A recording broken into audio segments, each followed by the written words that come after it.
লাফিয়ে লাফিয়ে বাড়তে থাকা জ্বালানির দাম আর পাম্পগুলোতে দীর্ঘ লাইন, সব মিলিয়ে বিশ্ববাসীর নাভিশ্বাসের মুখে হরমুজ ইস্যুতে অবশেষে সুখবর দিল ইরান।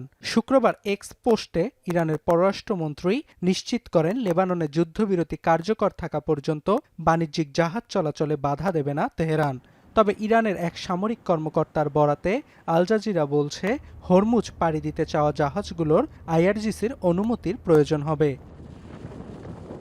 এদিকে হরমুজ সচলের ঘোষণার পর একের পর এক বার্তা দিচ্ছেন ট্রাম্প। আরাকচির ঘোষণাকে স্বাগত জানালেও চুক্তি না হওয়া পর্যন্ত ইরানের নৌবন্দর অবরোধ বহাল রাখতে চান তিনি।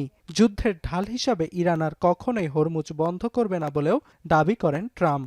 পাশাপাশি যুক্তরাষ্ট্র ইরানের সমৃদ্ধ ইউরেনিয়ামের দখল নেবে বলেও একতরফা দাবি করেন মার্কিন প্রেসিডেন্ট। হরমুজ সচলের ঘোষণার পর বিবৃতি দিচ্ছেন ইউরোপিয়ান নেতারা। তারা হরমুজে টোল আরোপের পরিকল্পনা থেকে ইরানকে সরে আসার আহ্বান জানিয়েছেন। শুক্রবার যুক্তরাজ্য ও ফ্রান্সের নেতৃত্বে হরমুজ ইস্যুতে 40টি দেশের মধ্যে ভার্চুয়াল বৈঠক হয়। এরপর ব্রিটিশ প্রধানমন্ত্রী জানান, হরমুজে নৌযানের সুরক্ষায় আন্তর্জাতিক মিশনে নেতৃত্ব দেবে যুক্তরাজ্য ও ফ্রান্স।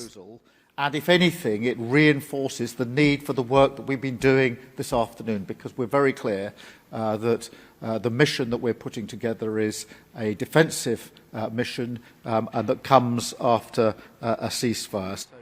এদিকে হরমুজ সচলের প্রভাব পড়েছে বিশ্ব জ্বালানির বাজারে। অপরিশোধিত জ্বালানি ব্রেন্ট ক্রুডের ব্যারেল প্রতি দাম $1,90 নিচে নেমে এসেছে।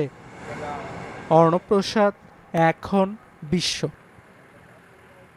Lily ultra soft serum gel, যা গভীর থেকে স্কিনে দেয় 3 গুণ সিরাম হাইড্রেশন। সিরাম জেল হাইড্রেশনে ব্রাইট থাকো সব সিজনে।